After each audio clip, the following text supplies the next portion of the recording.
Ambalat kembali panas. Tapi kali ini bukan sekadar wacana. TNI Angkatan Laut langsung bergerak. Bukan 1, tapi 3 KRI plus pesawat udara dikerahkan ke Karang Unarang, wilayah yang tiba-tiba masuk peta Malaysia. Kebetulan? Atau ada sesuatu yang sedang dimainkan? Tonton sampai habis video ini. Jangan sampai ketinggalan berita seputar analisis situasi geopolitik secara umum.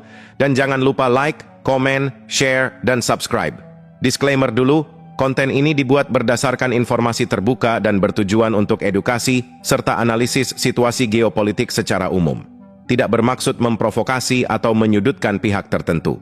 Semua narasi dikemas secara dramatis untuk kebutuhan penyampaian konten. Kalau bicara soal Karang Unarang dan Blok Ambalat, ini bukan sekadar titik di peta yang bisa digeser pakai penggaris. Ini soal harga diri, soal siapa yang benar-benar hadir di laut, bukan cuma hadir di kertas atau konferensi pers. Dan disinilah TNI Angkatan Laut bermain, bukan dengan retorika, tapi dengan kehadiran nyata yang bisa dilihat, didengar, bahkan bikin pihak lain mikir 2 kali sebelum coba-coba. Jadi begini, ketika Karang Unarang tiba-tiba muncul di peta versi Malaysia tahun lalu, itu bukan sekadar kejadian kartografi biasa, itu sinyal, halus, tapi jelas. Dan Indonesia, dalam hal ini TNI AL, membaca sinyal itu dengan cara yang juga halus, tapi tegas.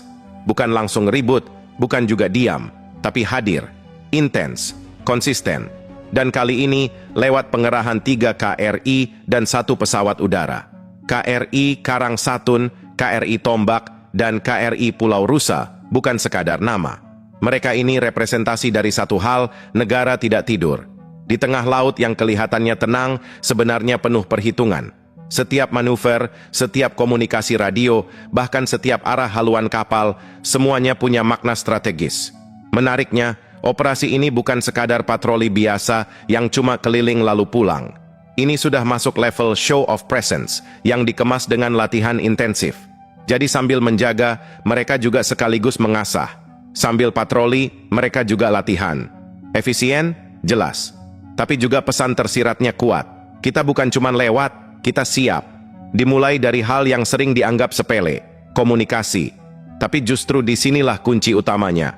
Sistem komunikasi terintegrasi antara unsur laut dan udara dicek habis-habisan. Kenapa? Karena di medan operasi modern, yang kalah cepat bukan yang kalah kuat, tapi yang kalah koordinasi. Bayangkan 3 kapal perang bergerak di laut terbuka dengan 1 pesawat udara yang memantau dari atas. Kalau komunikasi kacau, itu bukan cuma berantakan, itu bisa berbahaya. Jadi sebelum bicara manuver atau taktik tempur, yang dibereskan dulu adalah bahasa antar unsur. Harus nyambung, harus presisi, tidak boleh ada miskom.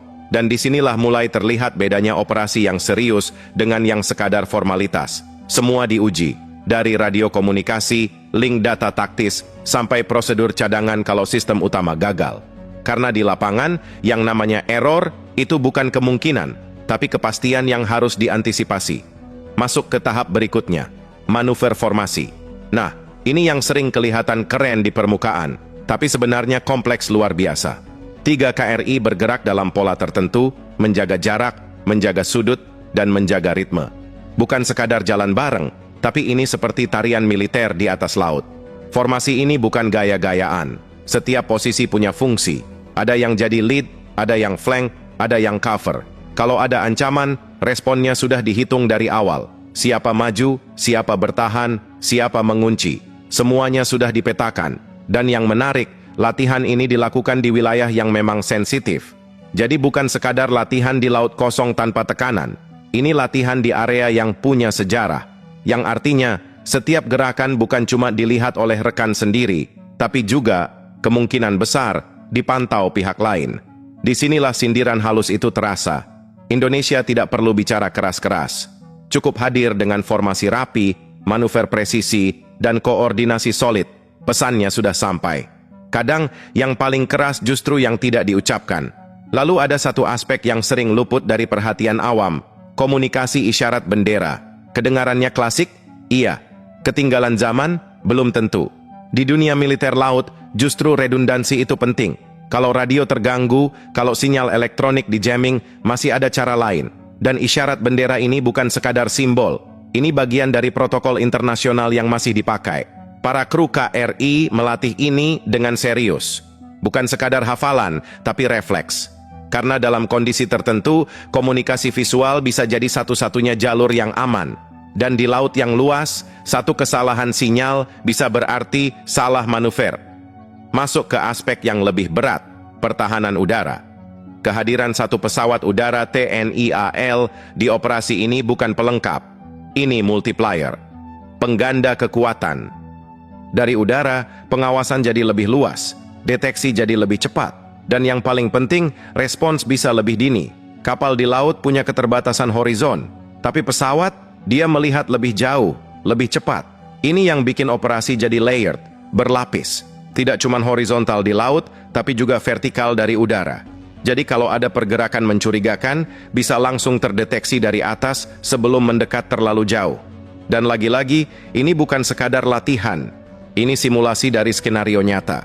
Bagaimana kalau ada pelanggaran wilayah? Bagaimana kalau ada intrusi? Bagaimana kalau situasi memanas? Semua itu disiapkan. Bukan untuk mencari konflik, tapi untuk memastikan kalau konflik datang, Indonesia tidak kaget. Komandan Gugus Tempur Laut Koarmada II sudah menegaskan, ini perintah langsung. Artinya, ini bukan inisiatif bawah yang sekadar ingin terlihat aktif. Ini strategi, ini arahan. Ini bagian dari desain besar menjaga wilayah perbatasan. Pangko Armada II juga tidak main-main. Penekanannya jelas, kesiapsiagaan. Bukan nanti, bukan kalau perlu, tapi sekarang. Terutama di wilayah terluar yang sering dianggap jauh dari pusat, tapi justru paling dekat dengan potensi masalah. Dan hasilnya, operasi berjalan aman, lancar, tanpa insiden.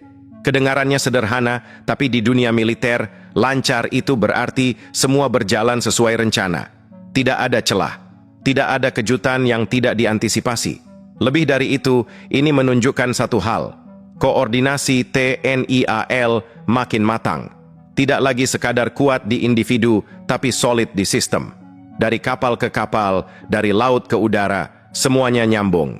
Dan di titik ini, pesan yang ingin disampaikan sebenarnya sederhana. Indonesia hadir. Bukan hanya di peta, bukan hanya di dokumen, tapi di lapangan, di laut, di wilayah yang memang harus dijaga. Karang Unarang dan Blok Ambalat mungkin terlihat jauh dari hiruk-pikuk kota. Tapi justru di sanalah garis tegas kedaulatan itu diuji. Bukan dengan kata-kata, tapi dengan kehadiran nyata. Dan dengan pengerahan 3 KRI serta 1 pesawat udara ini, TNI Angkatan Laut seolah bilang, kalau ada yang masih ragu siapa yang menjaga wilayah ini, mungkin sudah waktunya melihat langsung ke laut. Karena di sana, jawabannya tidak banyak bicara, tapi bergerak. Kalau kita tarik sedikit lebih dalam, sebenarnya operasi di Karang Unarang dan Blok Ambalat ini bukan cuma soal 3 KRI dan 1 pesawat udara yang beraksi di laut. Ini soal bagaimana sebuah negara membaca situasi, lalu meresponsnya dengan cara yang tidak berisik, tapi mengena. Karena begini, di wilayah seperti Ambalat, ketegangan itu jarang meledak keras. Tidak ada dentuman besar, tidak ada headline perang terbuka. Tapi jangan salah, justru di situ seninya. Semua bergerak dalam sunyi, tapi penuh hitungan. Salah langkah sedikit bisa jadi preseden. Terlalu diam, dianggap lemah. Terlalu agresif, bisa memicu eskalasi. Jadi jalannya memang harus presisi, dan itu yang sedang dimainkan oleh TNI AL. Kita lihat lagi pola pengerahannya. 3 KRI bukan angka asal. Ini cukup untuk membentuk satu unit taktis kecil yang fleksibel. Bisa patroli, bisa respon cepat, dan yang penting, bisa saling backup. Karena di laut, 1 kapal sendirian itu ibarat jalan malam tanpa lampu. Masih bisa, tapi risikonya jelas beda. Dengan 3 kapal, skema operasinya jadi lebih hidup.